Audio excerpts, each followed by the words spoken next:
어서 오세요. 안녕하세요. 제가 왜 이러는 걸까요? 이유를 알 것 같아요. 네. 아, 땀나. 네, 이로써 지나친 매운맛은 네. 언어를 담당하는 뇌의 어떤 부위에 좋지 않다는. 네, 목도 약간 아프고요. 오늘 무슨 용산 쪽에 매운 떡볶이가 유명하다 그래서 그걸 좀 사다가 먹었습니다. 같이 먹었는데 제 개인적인 평은 맛없어요. 네. 네. 그러니까 저는 매운 음식 왜 신길동에도 무슨 네, 매운 짬뽕 네, 있다 그랬잖아요. 맛없어요. 네. 맛있고 매워야 맛있잖아요. 그러니까 그치. 매우려고 매운 거면 그러니까 그게 좀 별로인 것 같아요. 그러니까 맛의 범주를 넘어서는 어떤 감각이라서. 그러니까 포르노에 상을 줄 수는 없잖아요. 예술상을. 그죠? 예. 그러니까 그런 것 같아요. 약간 너무 그냥 적나라로 간 것 같아요. 그러니까 이게 그쵸? 무슨 말인지 알겠어요. 전혀 영상미나 거기서 음악과 편집, 연기 이런 게 아니라 그냥 매워라 이런 거 있잖아요. 폭력적인. 그래서 불쾌했어요. 먹는 순간. 약간 이래도 안 매워? 아이 써. 맛있는 매운 집은 제가 여러 군데 알고 있습니다. 계속 하면서 먹게 되는. 네. 또 그런 거 맛없는 매운 걸 먹어봐야 정말 맛있는 매운맛을 더 잘 알게 되니까. 그걸 배우기 위해서? 수업료라고 생각해야죠. 수업료 치고는 너무 싸고요. 싼 게 무슨 문제인가요? 일단 튀김 기름 절대 깨끗하지 않고요, 지금. 장난 아닙니다. 다이어트 중이라고 걱정하실 텐데, 네. 그만큼의 열량을 소비하고 왔고요. 네. 방송 후에도 어디, 가서 소비할까 해요, 지금. 그래서 맘먹고 먹은 건데, 네. 정말 불쾌하네요. 저 속상하죠. 열량을 채웠는데. 맛없는 걸로 배부른 거 너무 싫어요. 그거만큼 분한 게 없다고. 종로에 낙지집 있어요. 불판에다가. 무교동 말고. 예. 감자랑, 베이컨이랑 부대고기, 소세지를 구우면서 그 위에다가 콩나물이랑 나중에 낙지가 한 접시 나와요. 무교동 낙지 같은 게. 네. 부어서 뜨겁게. 네. 하고 같이 소세지는 케첩이랑 이런 걸 찍어 먹고 나중에 참기름이랑 해갖고 이렇게 비벼갖고 먹는 건데. 네. 맛있어요? 정말 땀을 한 1리터 정도 흘립니다. 너무 매워서. 근데 너무 맛있어요. 그러니까 그래요? 근데 이거는 먹는 순간 입에 넣는데 쓰더라고요. 에이씨. 근데 그거는 하면서 조개탕 하나 시키면 더 고통스럽잖아요. 이렇게. 약간 매저키스틱한 맛있으면. 네. 갔다 오면 머리가 다 젖어 있고. 근데 그럼 궁금한 거 있는데, 네. 그럼 입에 넣는 순간 아싸 그랬는데 왜 이렇게 많이 드셨어요? 그래서 그 둘을 섞었잖아요. 지금 이 타이밍에 먹어야 되니까 먹은 겁니다. 예. 기자님도 좀 드셨잖아요. 3조각. 3개 먹었고요. 예. 지금 화기엄금입니다. 제 앞에 화기가 오면 지금 용가리가 돼서 불을 뿜을 것 같아요. 알겠습니다. 음식도시 여러분 듣고 계십니다. 오늘 약간 과장님 컨셉을 하고 오셨는데요. 예. 타이 직접 매신 건가요? 그럼 누가 맺겠어요? 아픈 데를 또 때리고. 정말 바보 같은 질문이었다는 생각이 들면서. 네. 어떻게 아파트 수희 아저씨가 매주셨을 리도 없고 편의점 좀 아저씨가 매주셨을 리도 없고. 아니면 예전에 누가 매줬던 걸 풀지 않고 목만 늘려서 썼다 뺐다 할 수도 있잖아요. 그리고 그런 소설 어디서 본 것도 같은데요. 헤어진 사람을 못 잊어서 마지막으로 매줬던 넥타이 매듭을 보존하는. 그렇게 집착하다가 매듭이 풀리면 되게 속상하겠다. 슬프겠죠, 정말. 네. 그래요, 알겠습니다. 자, 저만 언어적 어떤 사고 능력이 떨어지는 건지. 아니요, 저도 지금 좀 약간 더듬고 있는데요. 양은 제가 한 10배 먹었기 때문에. 네. 자, 크리스마스 다가옵니다. 네. 뭐 하실 거예요? 넥타이 누가 해줬어요? 크리스마스 때 뭐 하실 거예요?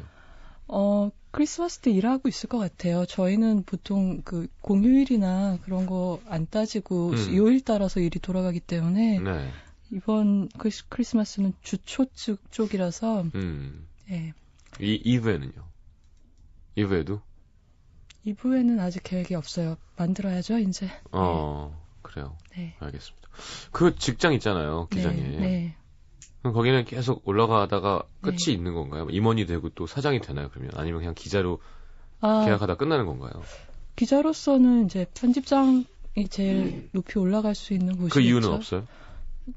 경영적으로 전환해서 더 올라갈 수는 있겠지만, 워낙 하던 일의 성격이 다르니까 그런 경우는 많지 않겠고 뭐 영화나 글쓰기랑 관련해서 다른 일을 찾는 가능성이 많겠죠. 네. 편집장이 되면 돈을 많이 버나요?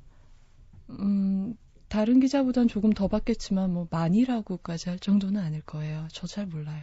알겠습니다. 그냥 궁금해서 여쭤봤습니다. 사실 아니에요. 네, 해주세요. 나온다. 아니요, 그게 아니라 그런 쪽으로 궁금하기는 제가 시장님한테 더 궁금하죠. 얘기해 드릴게요. 뭐 궁금하세요? 아니에요. 말씀해 드릴게요. 루시 얘기해요. 알겠습니다. 자, I Am Sam 2001년 영화고요. 제시 넬슨 감독, 션 펜. 네. 난 션 펜 스칼렛 요한슨이랑 사귀었었잖아요. 또 부럽다. 너무 부러워요. 그거 하나. 예. 마돈나랑 사귄 건 안 물어보시고요. 하나도 안 부러워요. 하나도. 알겠습니다. 한 개도. 예. 자, 미셸 파이퍼. 미셸 파이퍼 또. 이 미셸 파이퍼가 왜 이렇게 인기가 많았을까요? 미셸 파이퍼는 그 당시에 이제 미인대회 출신의 여배우 중에서 제일 매력 있는 그리고 가장 많이 되게 헐리우드에서 보이고. 예. 그래서 굉장히 미국적인 미인 그런 느낌이 있었고 고양이상 미인의 대표처럼 불렸었죠. 캐트우먼을 했죠. 캐트우먼도 했었고요. 예. 자, 다코타 패닝. 줄거리는 많이들 아시겠지만 그래도 좀 여쭤보도록 하겠습니다. 네. 배경은 LA인 것 같고요. 네. 이제 영화가 시작되면 우리가 어떤 손을 보게 돼요. 손의 클로즈업을. 근데 이 손은 이제 설탕들을 정돈을 하고 있고 보면 미국 쪽에 가면은 감미료가 여러 종류가 있잖아요. 그렇죠. 설탕, 아스파탐도 있고 흑설탕, 백설탕 이런 종류가 거를 많아요. 이제 색깔별로 맞게 정돈하고 있는 손, 그다음에 뭐 양념통 같은 거를 거리를 단정하게 가지런하게 놓는 손이 나오는데 가만히 보고 있으면 단순한 작업인데 우리가 보통 하는 그거보단 조금 느려요. 아주 조금. 그걸 이제 알아채면은 이제 캐릭터로 들어가는 거죠. 그래서 이제 카메라가 뒤로 빠지면 배경은 우리도 잘 알고 있는 그 시애틀에서 비롯된 프랜차이즈 커피숍이고요. LA에 있는. 이 손의 임자는 이곳에서 일하는 샘 도슨이라는 숀 펜이 연기하는 남자예요. 네. 근데 이 남자는 약간의 아마도 태어날 때부터 갖고 있는 정신지체가 있어서 발달지체가 있어서 7살 정도 연령의 지능에서 멈춰버린 거예요. 지적인 성장이. 근데 우리가 영화 속에서 이 사람을 처음 만난 날 막 일을 하고 허둥지둥 앞치마도 안 벗은 채로 이 남자가 어디론가 막 달려가는데 거기가 산부인과 분만실인 거죠. 그래서 바로 그날 이 샘의 딸인 루시가 태어난 날인 거예요. 근데 가만 눈치를 보니까 그 아기 엄마하고는 정식 결혼한 건 아니고 그냥 오다 가다 약간 이제 정처 없이 떠도는 여자한테 이제 머물 곳을 제공하고 그러다가 우연히 덜컥 임신을 하게 된 것 같아요. 그래서 샘은 너무나 아이가 태어난 거에 대해서 황홀하고 행복하게 생각을 하는데 여자는 애기 태어난 장면을 봐도 엄마가 애기를 안는 걸 거부하는 장면이 잠깐 스쳐 지나가거든요. 그 부분은 이제 처음 볼 때 유심히 안 보고 지나가면 놓치기가 쉬운데 근데 보면 이 여자는 샘이라는 약간의 이 장애를 갖고 있는 남자의 아이를 낳은 일을 자기 인생에 닥친 굉장히 안 좋은 사고 내지 불운으로 생각하는 거예요. 그래가지고 조금 있다가 이제 몸조리하고 퇴원을 하잖아요. 아기를 안고 산모가. 근데 퇴원을 할 때 그냥 가볍게 이 남자를 한눈 파는 사이에 버스 왔다 그랬을 때 따돌리고 가버리는 거예요. 그렇게 단순하게. 그냥 가버려요. 그리고 하는 동안 왜냐하면 쌤이 보통 사람보다 반응 속도도 느리고 그러니까 판단이 느리잖아요. 버스를 세워야 될지 저 여자를 쫓아가야 될지 길거리 행인들도 있고 그런 사이에 놓쳐버리는 거예요. 근데 영화를 보시면 이 아이 엄마가 떠난 이 장면도 그렇지만 이 영화에는 그 쌤의 시점샷이나 쌤의 시점으로 찍은 샷이나 아니면 쌤을 주변에서 지켜보는 샷 중에서 이렇게 휙휙 카메라를 돌려가지고 당혹감이나 어떤 패닉한 상태 같은 거 보여주는 샷이 되게 많아요. 그래서 이 장면을 보면 처음에 그런 카메라 기교가 나오는데 저는 이게 이제 작은 사건이 정말 아무렇지도 않게 아이를 버리고 애기 엄마가 떠나는 장면인데 그걸 보면서 이런 생각이 들었어요. 이 샘이란 남자는 참 버려지기도 참 쉬운 사람이구나 그런 생각이 들더라고요. 그러니까 그건 이제 그 장면이 단적으로 보여주는 거지만 지금까지도 그랬을 거고 이 남자 자라오는 동안 아마 앞으로도 그럴 거고 어떤 아주 좋은 사람을 만나지 않으면 쉽게 버려질 수도 있겠구나 이런 안쓰러운 마음이 됐죠. 그리고 그날부터 마치 청이를 키우는 신봉사처럼 정말 육아지식이라고 하나도 있을 리가 없는 쌤이 열심히 키워내는 거죠. 외동딸을 어렵게 키우는 이야기들. 근데 웬걸 되게 똑똑한 거야. 뭐 천재 뭐 이런 건 아니지만 그냥 얼굴만 봐도 똑똑해 보이죠. 예. 아니 그랬군요. 네. 어떻게 할까요? 뭐 도움을 받았겠죠, 조금. 혼자는 안 되니까. 그래서 도움을 주는 사람들이 물론 있어요. 그리고 대체로 이 영화에 나온 사람들은 그렇게 나쁜 사람은 없어요. 그래서 일단 처음에 도움 주시는 분이 맞은편 집에 혼자 살면서 피아노 레슨으로 먹고 사는 아주머니가 계세요. 네. 근데 이분이 또 지난번 브로드웨이를 썰어에서 이 Don't Speak 대사로 우리를 한참 웃게 했던 다이안 위스트라는 배우 있죠. 가위손에서 위노나 라이더 엄마로 나오셨던 이분이 나오시고요. 그래서 이제 하도 애가 우니까 쌤이 잘 못 돌봐서 전화를 한 거예요. 앞집에서 뭐가 문제가 있는 것 같다. 알고 보니까 2시간마다 애는 한 번씩 밥을 줘야 되는데 우유를 줘야 되는데 그걸 안 줘가지고 애가 배고파서 온 거였어요. 그래서 그날부터 이 아주머니가 도와주게 되고 그다음에 쌤한테는 되게 오래된 친구들의 모임이 있어요. 그래서 근데 이 친구들이 조금씩 이제 쌤하고 똑같진 않지만 약간의 장애들이 있는 거죠. 뭐 편집증이 있는 친구도 있고 다운 증후군을 앓고 있는 친구도 있고 피해망상이 있는 친구도 있고 그렇지만 이제 뭐 아주 생활이 불편하고 불가능할 정도의 장애는 아닌 그런 친구들끼리 있는데 이 친구들은 정말 강박적으로 월요일엔 어딜 가서 뭘 해야 되고 화요일엔 뭐 브릿지를 해야 되고 수요일에는 꼭 어딜 가서 누구네 집에서 비디오를 봐야 되고 그걸 안 지키면 하늘이 무너진다고 생각하는 친구들인 거죠. 근데 이들의 일상에 어떤 이 변수가 나타난 게 바로 루시라는 아가의 탄생이라고도 할 수 있어요. 왜냐하면 쌤이 아기 때문에 이제 모임을 까먹기도 하고 그러니까 친구들도 점점 친구들 생활에서도 루시가 중요한 부분이 돼가는 거예요. 라디오 게스트 하면 되겠다. 네? 그죠? 하늘이 무너진다고 생각하고 그날 문천식 김혜리의 모임 이런 거잖아요. 진짜 그런데요? 예. 제가 쌤 친구인지 몰랐어요. 그러니까요. 그러면 그 약간 하나씩 조금 부족함이 있는 친구들의 모임에서도 친구들이 이제 루시를 부족한 대로 이렇게 십시일반 조금씩 힘을 보태서 아가의 신발을 살라 그럴 때 뭐 16불짜리인데 아빠가 6불밖에 없으면 2불, 3불씩 보태가지고 산다거나 근데 이걸 그리고 뭐 커피숍의 동료들도 굉장히 협조적이에요. 근데 이걸 보시면 아까 이 편집증적인 면이 친구들이나 쌤이나 있다 그랬잖아요. 항상 하던 거에서 벗어나면 굉장히 당황해하고 패닉에 빠지고. 그렇겠죠. 근데 이걸 보면 이 I am 쌤에서 쌤이라는 인물은 여러모로 더스틴 호프만을 좀 생각나게 하는데요. 레인맨에? 그렇죠. 이 레인맨에서 그 톰 크루즈랑 나왔던 더스틴 호프만 캐릭터도 하던 거 꼭 해야 되잖아요. 아니면 패닉이잖아요. 아니면 정말 패닉이고 계속 중얼중얼 막 이러고 또 한 가지 왜 더스틴 호프만이냐면 크레이머 대 크레이머라는 영화가 I am 쌤의 아주 큰 영감을 준 거 이상, 그러니까 어떻게 보면은 표본이 됐다고 할 정도로 많은 부분을 크레이머 대 크레이머에서 따왔어요. 이 영화는 70년대인가 메릴 스트립하고 더스틴 호프만이 주연해서 아이들의 양육권 싸움을 그렸던 영화예요. 오스카상 작품상을 탔었죠. 본 것 같아요. 예, 그래서 이제 후에 샘에게 루시의 아빠 자격이 있느냐 없느냐를 놓고 법정에서 공방하는 장면 같은 데서 샘이 하는 대사나 이런 걸 보면은 거의 크레이머 대 크레이머에서 따왔다고 볼 수가 있어요. 그래서 이러나 저러나 두 가지 다 더스틴 호프만하고 연결이 되는 캐릭터라고 할 수가 있겠어요. 알겠습니다. 자, 노래 한 곡 듣고 그러면 줄거리 좀 더 듣죠. 이렇게 키워가는 거예요, 이제. 예, 이제 크고 있어요, 얘기가. 이 I am Sam은 영화 보신 분들이 많이 사운드 트랙 앨범도 사셨던 그런 영화 중에 하나인데요. 전부 그 비틀즈 노래 커버 버전으로 채워졌어요. 근데 상당히 네로라 하는 가수들이 다 참여를 해서. 네로라. 그래서 그 당시에 많은 카페나 이런 데서도 틀었었던 음악이죠. 그 중에서 사라 맥락클란의 블랙버드를 골라봤습니다.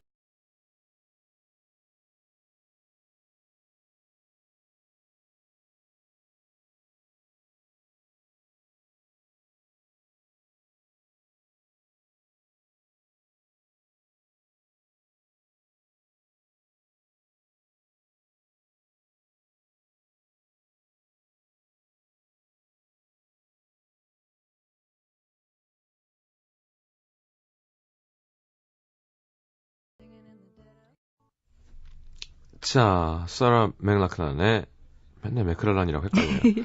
블랙버드였습니다. 예, 이 루시를 키움에 있어서 샘의 가장 큰 걱정은 뭐겠어요? 이렇게 장애를 갖고 있는 부모의 걱정이라는 거는 아이들한테 놀림받을까? 뭐 혹은 잘 자라줄 수 있을까? 나의 어떤 그런 아픈 면이 혹시 유전되지 않았을까? 이런 게 큰 걱정일 거잖아요. 그렇죠. 그래서 그게 쌤이 내심 걱정을 하는데 이렇게 직설적으로 걱정한다는 대사는 안 하는데 아기를 이렇게 누구한테 보여주고 그럴 때 제일 많이 묻는 대사가 쌤이 스마트하게 생겼지? 이렇게 물어봐요. 똑똑하게 생겼지? 근데 그게 이제 그런 걱정이 간접적으로 비치는 거죠. 그래서 보면서 좀 마음이 그랬었고요. 근데 이제 아까 말씀하신 대로 루시가 아주 똑똑하게 자라서 질문을 퍼붓는 시기가 와요. 아기들 그렇죠. 키워보신 분들은 알겠지만 어느 순간 오면 엄마 아빠가 진짜 미쳐버리려고 하잖아요. 그래서 왜 하루 종일 쫓아다니면서 그럴 때 정말 머리를 쥐어뜯고 싶어 하더라고요. 친구들을 보니까. 장난 아닙니다. 저도 당해봤거든요. 삼촌. 그러고 보니까 조카가 정말 루시만큼 예쁘잖아요. 보면 질문이 참 많을 것 같아요. 친구처럼. 훨씬 예쁘죠. 알겠습니다. 다코다 패닝은 사실 못생겼어요. 저희 조카에 비하면. 예, 정말 예쁘.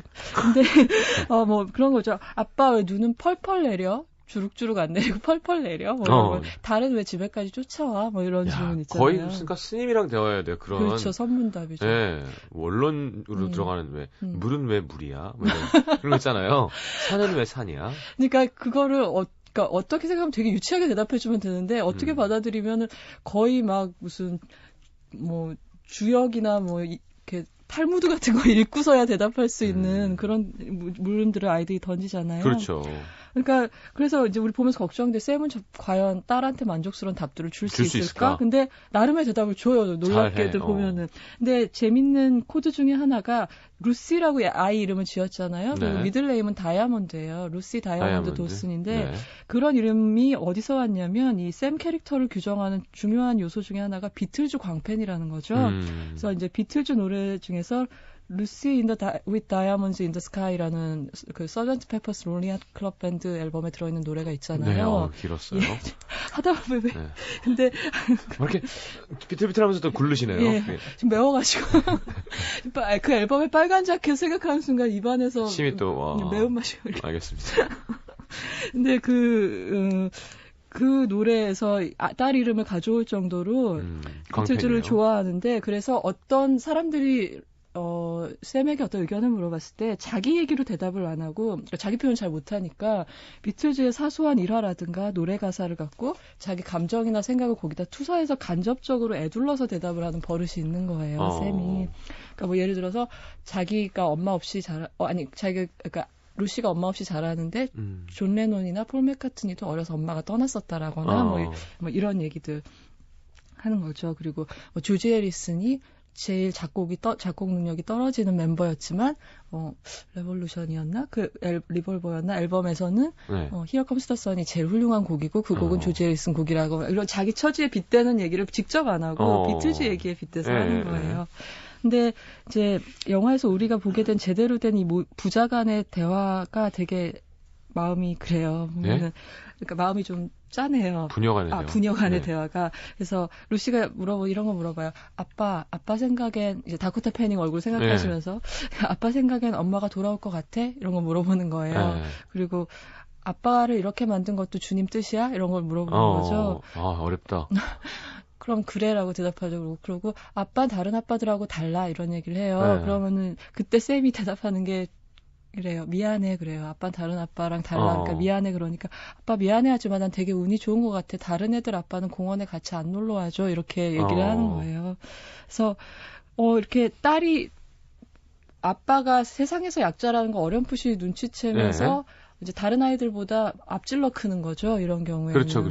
근데, 그런 상대적인 게 있는데 오히려 아빠, 엄마가 너무 주입하려고 하고 강하게 컨트롤하려고 그러면 아이는 좀 시키기 전에 아무것도 안 하거나 더 어리게 행동할 수도 있는데 이 경우는 좀 반대 케이스인 것 같고요.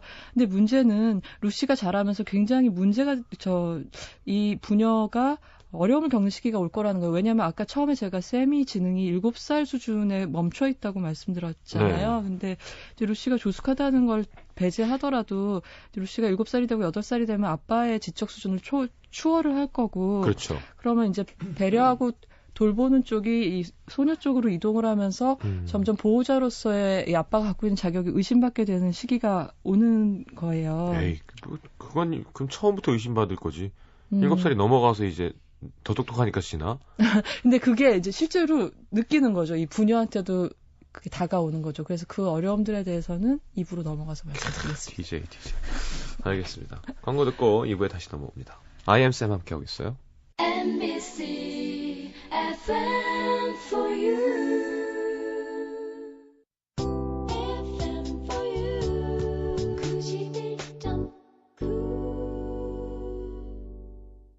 자, 그렇죠. 모든 영화 극본에는 갈등이 생겨야지 네. 그걸 뭐 해결하든 당하든 할 텐데 지금까지는 그냥 너무 행복하게 어쨌건 서로를 위해주면서 살았는데 실생활에서 일화들이 나와요. 네. 어떤 앞으로의 얘가 더 자랐을 때 문제를 예상할 수 있게 하는 그런 일화들이 나오는데 이런 거죠. 그러니까 루시가 처음으로 초등학교에 가야 되는 전날 밤인데 그럼 애를 일찍 재우잖아요. 네. 보통 부모 같으면. 근데 약간은 그런 판단력이 없으니까 책 읽어주는 걸 좋아하고 그리고 아까 말씀드린 대로 하나를 습관 들이면 계속 그걸 하려고 한다 그랬잖아요. 아빠가. 그래서 애를 안 재우고 계속 그 두 부녀가 좋아하는 닥터 수스의 동화책이 있어요. 네. 초록달걀과 햄이라는 제목의. 정말 재밌네요. 초록달걀 하니까 중국집에서 나오는 피단이 저는 자꾸 생각이. 송화단. 예, 그렇죠.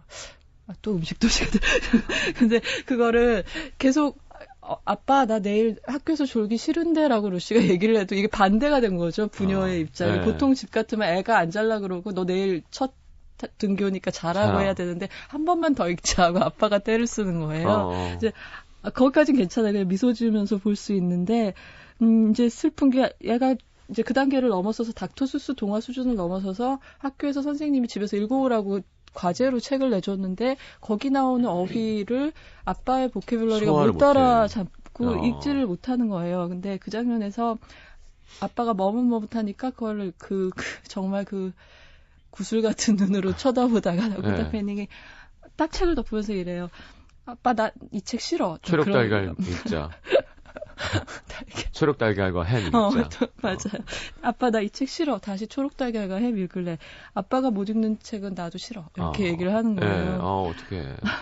그리고 뭐 이런 경우가 있어요. 아빠가 꼭 가는 햄버거집만 데려가서 늘 보는 웨이트리스한테 똑같은 음식만 주문하는데 얘 어리니까 먹고 싶은 게 많고 친구들이 어디 햄버거가 맛있대라고 얘기를 하잖아요. 그래서 아빠한테 우리 오늘은 거기 가면 안 돼. 그래서 하루는 딱 거길 갔어요. 근데 거기서 모르는 웨이트리스가 와서 자기가 늘 시키던 메뉴가 없다 그러니까 아빠가 약간의 난동 비슷한 걸 피우는 거예요.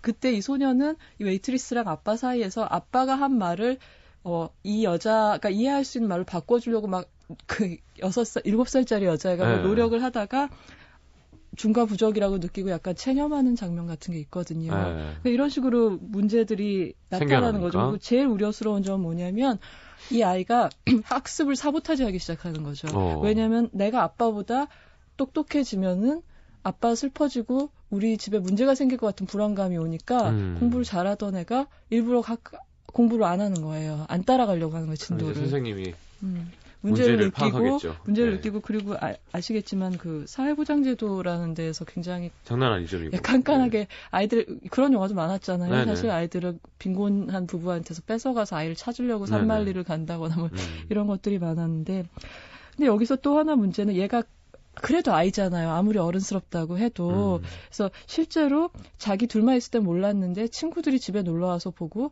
니네 아빠 왜 저래? 니네 아빠 모자란 거 아니야? 라고. 아이들은 그런 말 하면 안 된다는 거 모르잖아요.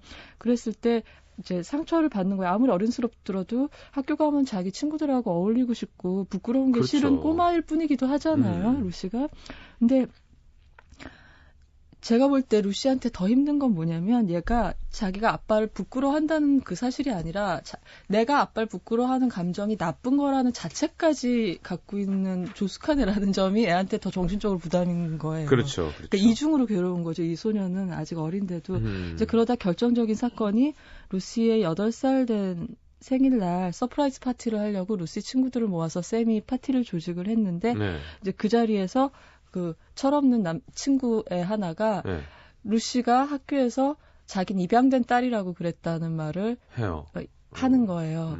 근데 그 걔가 아빠한테 그 얘기를 이르는 걸 보고 루시는 너무 당황해서 뛰쳐나가 버리고 그 얘기를 들은 샘은 충격을 받아서 이 얄미운 남자아이를 밀치고 때린 건 아니에요. 밀치고 그 밀침을 받은 남자아이의 아빠가 마침 또 그 자리에 있었는데 또 그래서 약간 또 두자비가 벌어지고 근데 일이 안 되려니까 사회보장 공무원이 그걸 본 거예요. 네. 그래서 이제 부녀를 격리시키고 샘에게 과연 양육권을 가질 자격이 있는지 재판까지 가게 됩니다.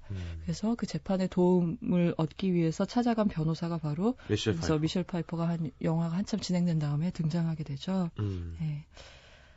조금 더 얘기해도 될까요? 아니면... 그러시죠, 뭐. 지금 막 재밌고 있는데.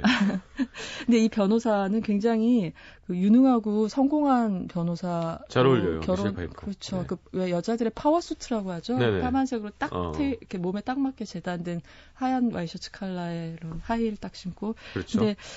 근데 보면은 성공은 했는데 불행해 보여요. 항상 초조하고 남편 바람 피우고 있고 아들은 바쁜 엄마 아빠 사이에서 방치돼 있어요. 그리고 거의 뭐 휴대전화가 몸의 일부처럼 돼버린 영화에 보면 항상 약간 클리셰처럼 나오는 그렇고 뭐 잠시라도 허투루 보내는 시간이 아까워서 막 이동간에도 운동하려고 그러고 그런 거 아세요? 이동안에 어떻게 운동하나요? 그러니까 엘리베이터를 타고 올라가야 되는데 5분이라도 여유가 있으면 자켓 벗고 속에는 이제 운동복 같은 게 있어가지고 그 웨이트를 하는 거니까 계단으로 운동을 하는 거죠. 그래서 그런 사람들 이렇게 차 타고 다니면 꼭 자기 개발 무슨 테이프 들어있고 그렇죠. 학습 언어. 그러니까 이런 변호사 눈에 사실 샘 같은 케이스가 눈에 들어올 리가 없잖아요. 그렇죠. 수입료를 많이 줄 리도 없고 그래서 처음엔 빈말로 대충 뭐 좋은 친구 변호사 소개시켜드릴게요 하고 무마해서 돌려보내려고 하는데 이제 샘은 고지고대로 소개시켜준다는 말을 믿고 파티장까지 변호사님을 찾아온 거예요. 그랬을 때 동료들이 저 사람 누구야? 저 의뢰인 네 의뢰인이야? 라고 물었을 때 엉겁결에 이 미셸 파이퍼가 내가 무료로 변론해주는 사람이야, 도와주는 사람이야라고 둘러댄 거예요. 정식 클라이언트가 아니라 내가 무료. 그랬다가 좀 창피하니까. 그렇다가 진짜로 상황이 꼬이면서 진짜로 무료 변론을 하지 않을 수 없게 되는 상황에 몰리는 거예요. 그래서 무료 변론을 하게 되고. 근데 뭐 여러분 여기까지 들으시면 헐리우드 영화 꽤 보셨으면 짐작을 하시겠죠. 이제 이 둘이 같이 법정에서 싸워나가는 과정에서 샘이 리타 변호사에게서 도움 받는 것만큼이나 방금 제가 이 사람의 사적인 불행을 말씀드렸잖아요. 그러니까 리타가 샘으로부터 사회적으로 치유받는 게 그렇죠. 치유받고 부모 역할에 대해서 더 가르침을 받고 이런다는 조금은 전형적인 글로 가는 거예요. 그런 이야기가 진행이 되게 됩니다. 줄거리에 보면 과연 샘은 루시의 훌륭한 아빠라는 것을 증명할 수 있을까 하면서 점점점 줄거리가 끝나거든요. 네. 있겠죠. 그러니까 할 수 있어요. 할 수 있는데 예를 들면 이제 리타는 샘의 순수함 같은 걸 이용을 해서 그 판사를 설득하려고 약간의 나름대로 각본을 짜는 거죠. 그래서 이렇게 얘기하고 이렇게 얘기하고 이렇게 얘기해라. 그래서 그걸 다 해내는데 근데 결정적으로 판사한테 이 샘이 좋은 아빠가 될 것 같다는 설득력을 발휘하는 거는 그런 부분 미리 짠 부분이 아니라 이제 미리 준비하지 않았던 부분 같은 데서 발휘를 하는 거예요. 그렇죠. 그것 또한 할리우드의 공식이네요.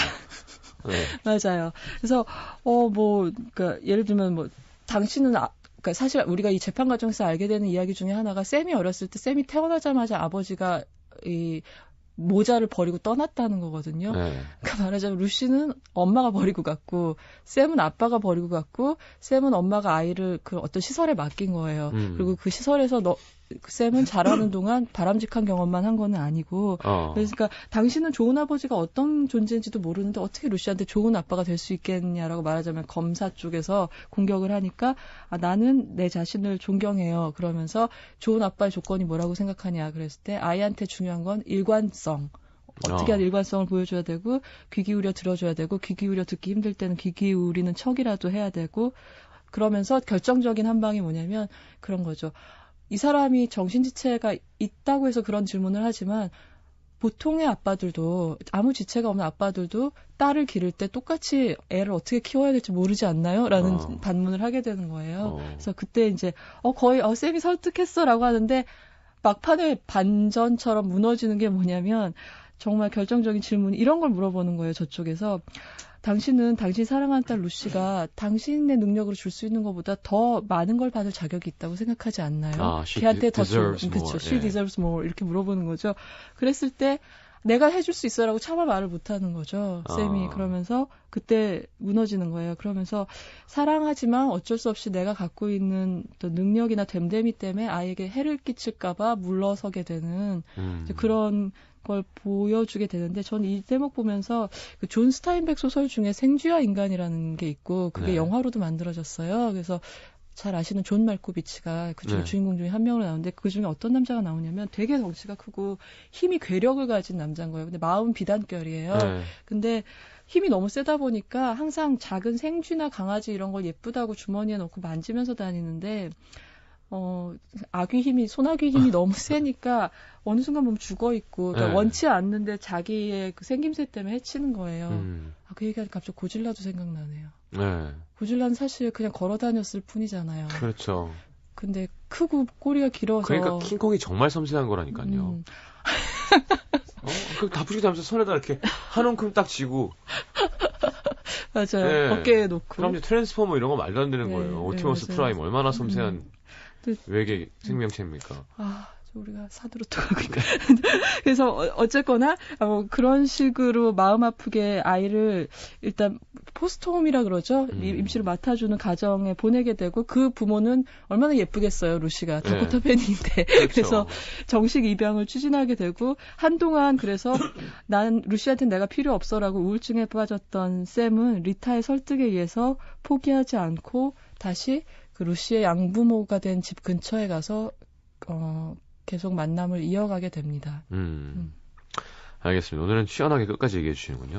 아니에요. 한 조금 남았는데 여기까지. 알겠습니다. 예. 노래 한 곡 듣고 들어와서 그러면 캐릭터 이야기 나눠볼까요? 네. 미셸 파이퍼가 노래도 했군요. 예, 예전에 이 영화가 엄청난 인기였어요. 그 섹시한 장면의 대명사였어요.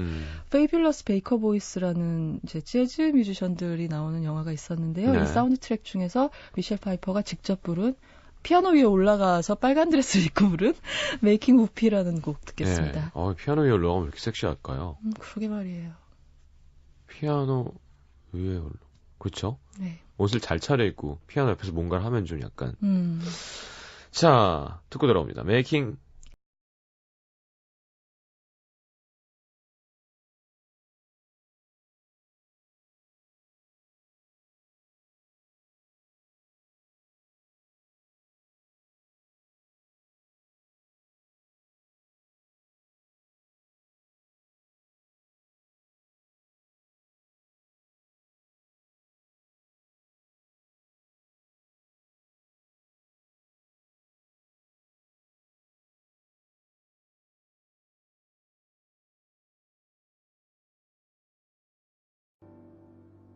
네.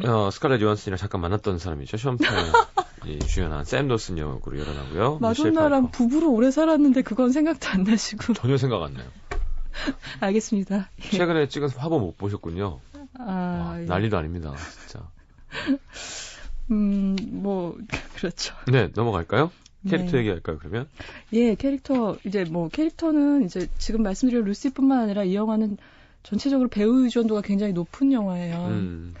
영화로서는 그렇게 만족스럽진 않았어요, 솔직히. 진짜로? 예, 지나치게 좀 센티멘탈하고 좀 감상적이고 어떤 면에서 그 샘과 그 친구들을 묘사할 때 좀 너무 성인처럼 그렸다고 할까요? 그러니까 날개만 없는 천사 같고 너무 천진난만하고 그래서 어떻게 정말 나쁘게 평을 하자면 이 사람들과 같이 살아가기 위해서 우리가 져야 될 부담에 대해서는 거의 이제 보여주지 않으면서 성인군자처럼만 묘사를 하고 어떻게 보면 미셸 파이퍼란 캐릭터를 통해서 이런 캐릭터들은 나도 힘들지만 그래도 내 삶은 괜찮아라고 느끼게 하는 그런 장치처럼 보이게 하는 면도 있었고요. 네. 근데 보통 그 점이 많이 지적되는데 제가 더 만듦새 면에서 불만이었던 점은 아까 제가 인용해드린 그 부녀 간의 대화라든가 그런 약간 코가 찡한 대사들이 있잖아요. 네. 그냥 그거를 딱 터트려 놓고 씬을 마무리를 안 짓고 그냥 계속 넘어가요. 다음 씬으로.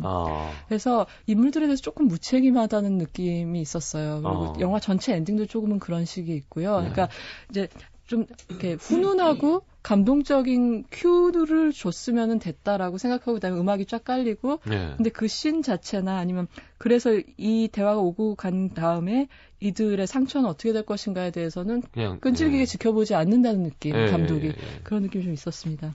그래서 캐릭터 얘기를 좀 하자면 루시 그러니까 다코타 패닝이 연기한 루시는 한마디로 잔망의 아이콘이라고 할 수가 있죠. 그래서 잔망. 우리는 이 잔망이라는 단어를 이제 학교 시절에 소나기라는 황순원 선생님의 단편 소설에서 이제 배우게 되죠. 보통 네. 대부분의 한국 그렇죠. 소년 소녀들이. 네. 근데 이 잔망이란 말의 뜻은 이제 맹랑하다는 뜻이고요. 이제 네. 나이에 맞지 않게 너무 생각이 많다 뭐 그런 정도의 얘기겠는데, 그래서 이제 아역 배우들의 계보를 보면 다코타 패닝은 이제 뭐 셜리 템플이라든가 맥컬리 컬킨 같은 진짜 아우 귀여워 그쪽은 아니고요. 제가 그렇죠. 볼 때는 그러니까 조디 포스터 옛날 택시 드라이버에 나왔던 조디 포스터라든가 어렸을 때 네. 헤일리 조엘 오스몬트 같은 네. 그런 조금 되게 복합적이고 좀 마성이 있고 어른을 초월하는 통찰력이 그렇죠, 있어 그렇죠. 보이는 그런 아역 계보에 속한다고 할 수가 있어요. 음. 그리고 정말 이 샘과 루시의 캐릭터만 놓고 보면 오히려 쇼펜의 샘보다 다코타의 루시가 더 인물로서는 입체적이라는 생각이 들어요. 왜냐하면 샘은 굉장히 천사 같은 면이 강한데 루시는 보면은 아까 제가 말씀드렸듯이 영악하기도 하고. 아버지에 대해서 아버지 너무 애틋하고 사랑하기도 하고 미안하기도 하고 아빠가 창피하기도 하고 막 혼란스럽고 지켜주고도 싶고 도망가고도 싶고 막 이런 되게 많은 감정이 섞여 있는 아이거든요. 네. 그래서 캐릭터 면에선 배우로서 더 좋은 걸 받지 않았나 싶고 그걸 어린 나이에 굉장히 잘 해냈고요. 잘 해내서 그래서 최고 개런티의 배우가 됐죠. 세계를 놀라게 했고 네. 이걸 보고 나서 감독들이 다코타 패닝한테는 오디션 보러 오라 그러는 게 좀 실례가 아니냐 아, 뭐 이런 말이 잠깐 있었어요. 그런 적이 있었어. 그렇지. 그리고 다 보여줬는데. 그 영화 만약에 이제 영화 속 캐릭터들을 인명사전처럼 모아놓은 캐릭터 사전이 있다면 저는 우리 지난번에 성시경 씨가 이렇게 화내면서 들으셨던 케빈에 대하여라는 영화 기억나세요? 네네. 케빈 항목이 있으면 반대말 루시 이렇게 써 있을 것 같아요. 아, 그러니까 그건 정말 내리사랑과 거부의 극치였는데 네. 케빈에 대한 이거는 보통 이제 부모랑 자식이 있으면은 아무래도 내리사랑이 강하기 마련이잖아요. 그렇죠. 아이들은 날 좀 어떻게 해줘요라고 채워주세요 이런 입장인데 이제 루시는 특수한 조건 때문에 되게 적극적으로 아빠를 사랑하는 거예요. 그러니까 이제 동사로서 사랑을 한다고 해야 되나? 그냥 아빠 좋아, 아빠 세상에 제일 좋아 이런 게 아니라 아빠를 사랑하기 위해서 뭔가 계속 얘는 계획을 짜고 네. 도전을 하고 다른 어른들하고 싸우고 그래야 되는 입장에 있는 7살짜리인 거예요. 그래서 괜히 그 작은 머리에서 나온 생각이 뻔해서 이제 일주일에 1-2번 만나는데 그때 아빠를 꼬드겨서 감시하는 사람들이 괜찮다 그랬다고 거짓말해서 도망치려고 했다가 금방 잡혀오기도 하고 그러니까 손바닥 아닌데도 어쨌든 뭔가 해보려고 아빠 대신 브레인 역할을 하는 거예요. 둘만의 팀에서. 그리고 이렇게 재판이 끝나고 이제 부녀가 포옹하는 씬이 있는데 그 장면을 보면 진짜 덩치는 아빠가 훨씬 큰데 누가 안아주는 엄마고 것 같아. 누가 아빠인지 모르겠다는 생각이 네. 좀 드는 거예요. 그리고 제일 이런 이 아이의 적극적인 아빠 사랑을 보여주는 그런 액션이 뭐냐면 이 영화 뒷부분에 가면 그 샘이 그 양부모네 집 근처로 일부러 이사를 온다 그랬잖아요. 네. 사실은 잔머리죠. 오다 가다라도 딸을 조금 더 보기 위해서 온 건데 아빠 글리로 이사 오고 나서 이 아이가 밤마다 몽유병 걸린 것처럼 2층 창문을 열고 진짜 너무 위험해 보여요. 지붕을 타고 사다리를 타고 테디베어를 한쪽에 곰인형을 들고 큰 대로를 건너서 잠옷바람으로 가로질러서 아빠 창을 또 타고 올라가서 막 두들기는 거예요. 아빠 집 네. 창문을. 가서 핑계도 아닌 핑계를 대요. 아빠 29대 대통령이 누군지 알아? 그거 아빠 테스트하려고 아저씨들이 물어볼 때 그런 문제 나오면 어떡해? 괜히 그냥 온 핑계인 거죠. 그 얘기 물어보러 온 것처럼. 그래서 아빠 옆에서 조금이라도 있으려고 하고 그러면은 아빠는 또 루시야 너 왜 이렇게 춥게 입고 여기까지 왔니? 그리고 아이를 다시 데리고 쌓아놔가지고 양부모네 집으로 또 안고 가고 이게 정말 무한 반복이 되는 게 몽타주 시퀀스로 표현이 돼 있어요. 그래서 그런 그 사다리 올라가고 이런 장면을 보면은 로미오와 줄리엣 같아요, 사실은. 어. 그러니까 로미오와 줄리엣이 서로 금지된 연인인데 이렇게 창을 사이에 두고 이러는 게 분여간이지만 그런 면이 있고 이런 이 루시의 적극적인 다코타 패닝이 맡은 캐릭터의 적극성 같은 건 맨 온 파이어라는 영화가 있었어요. 덴젤 워싱턴이 다코타 패닝의 경호원으로 고용이 네, 돼서 본 나쁜 것 같아요. 악당들하고 싸우는 영화였는데 네. 그때도 얘가 먼저 아저씨한테 다가가 되게 무뚝뚝한 아저씨인데 좀 얘기하니까 좀 소문이 오그라들긴 하네요. 네. 아저씨는 슬픈 곰 같아요. 이런 대사가 있어요. 그럼 이제 덴젤 워싱턴이 확 그러니까 세상에 나를 다 차가운 사나이로만 생각하는데 네가 나의 영혼을 알아보는구나 이런 생각을 하는 아저씨한테 거죠. 선물을 드릴 선물이 있어요. 펴보니까 푸른 달걀과 햄인 거지. 좀 먹고 싶어지려고 그러는데 네. 송하다니. 그래서 이게 분명히 꼬마랑 아저씨 보디가드의 관계인데 보다 보면 케빈 누가 코스트너랑 케어해주는 건지. 아니 그리고 케빈 코스트너랑 휘트니 휴스턴 같아요. 보면은 그러니까 성인 남녀 관계처럼 보인단 말이죠. 그 영화에서. 네, 그 영화에서. 네, 그 어린이가 휘트니 휴스턴 같아지는 거죠. 그렇죠. 그리고 우주전쟁 보셨어요? 그러니까 여기서는 탐 크루즈 딸로 그렇죠, 나와서 그렇죠. 이제 얘를 데리고 피난을 가는데 여기서도 이 영화 속에서 가장 연약한 존재이긴 하지만 이 아이가 오빠랑 아빠를 계속 걱정하고 챙겨요. 네. 오빠 살았나? 아빠는 안 다쳤나? 그런 걸 챙기고 그런 걸 보면은 참 독특한 아주 독보적인 이런 배우는 별로 없었다는 네. 생각마저 드는 그런 다코타 아이였고요. 패닝. 네, 다코타 패닝이었고요. 그래서 이걸 조금만 정리를 더하자면 잘 살펴보면 대부분의 아역과 달리 이 다코타 패닝이라는 배우는 귀여움이 최고 무기가 아니에요. 그러니까 마성이라고 해야 될 것 같아요. 그래서 저 이렇게 파무 파탈이란 말이 있잖아요. 네. 파무 파탈이 아니라 얘는 치명적 소녀 이렇게 부르는 게 네. 맞는 것 같아요. 그래서 이제 얘를 구하기 위해서 사람들이 막 죽어나가는 거죠. 그러니까 그러니까 예를 들어서 꽃이나 그러니까 아역 배우들이 가진 가장 큰 파괴력은 자기가 의식하고 있지 않다는 그런 순수함이거든요. 네. 그러니까 뭐 꽃이나 어린 짐승들을 볼 때 가는 자연스러운 매혹 같은 건데 이 배우의 경우에는 그런 천진난만함의 매력이라기보다 너무 모든 걸 알고 있는 것 같고 능수능란한 것 그렇죠, 같고 그렇죠. 그래서 약간 이 속세를 초월한 그래서 이런 점을 제일 잘 활용한 캐릭터가 스티븐 스필버그가 제작한 테이큰이라는 TV 시리즈가 있었어요. 예. 그래서 외계인들이 지구 정복하러 오는 그런 네, 얘기였는데 네, 네. 거기서 이 다코타 패닝은 일종의 어린 메시아 역할을 했었어요. 그래서 이 메시아 역할을 했다는 것 자체가 제가 그런 지금 거를 다 말씀드린 사람들이 같은 알고, 퀄리티를 예. 잘 활용한 캐스팅이 아니었나 생각이 들어요. 잘 알겠습니다. 자, 뭐 워낙 유명한 영화라서요, 그죠? 네. I am Sam의 루시 다이아몬드 더슨의 그리고 샘 도슨에 대해서 함께했습니다. 자, 다음 주 영화는요?